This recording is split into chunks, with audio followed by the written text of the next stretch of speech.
really look at him, it seems like almost every... It's tale as old as time. A married couple struggling to keep up the excitement as the years pass. And after having a child, the need to spice things up gets even more pressing. For some couples, this can mean things like trying out new positions, a little bit of role-playing, some toys. This was not the case for one 28-year-old Redditor, who very quickly found himself well beyond his comfort zone.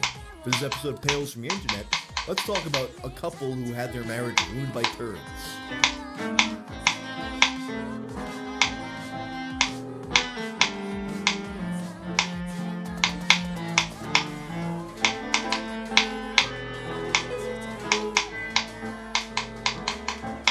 Normally, when a relationship hits a speed bump, you might want to reach out to friends and family for a little bit of advice. Even if you generally have things put together pretty well, sometimes it just helps to have an outside perspective.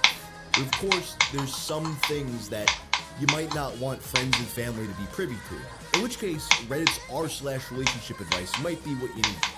Thus, on Friday, November 23rd of 2018, a user named Throwaway Husband account makes the post, "Wife told me she wanted to experiment. I obliged, then she attempted to eat my feces." He begins by saying that he's using a throwaway account because his wife follows his real Reddit account. Which, I mean, something tells me that this situation isn't so common that she would see this and be like, oh, it must be some other guy. Especially considering the great amount of detail he winds up going into. He explains that he's been married to his wife for 3 years, and the whole time they've been having pretty vanilla sex.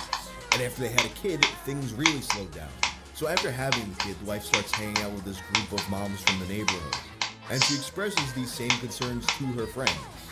One of the moms pipes up and tells her the secret that saved her marriage: pegging her husband. Which, pegging, of course, if you don't know what that is, for some reason I feel like a good chunk of the people who watch this channel for some reason might know what it is. I don't know. But for those of you who don't, it's the act of the woman straps on a makeshift little, a makeshift wiener. Personally, I never got the appeal of it. I mean, it's not like this thing has nerve endings for the woman to feel good with it. It's just, I guess it's some kind of a power dynamic thing. But it worked for her friend, so she wants to try it. OP, of course, was hesitant to try it. He said he'd never done ass play of any kind. And as he puts it, he's always thought of the anus as solely an exit. But, you know, he wants to make his wife happy, so he goes along with it. And surprisingly, it actually works out okay.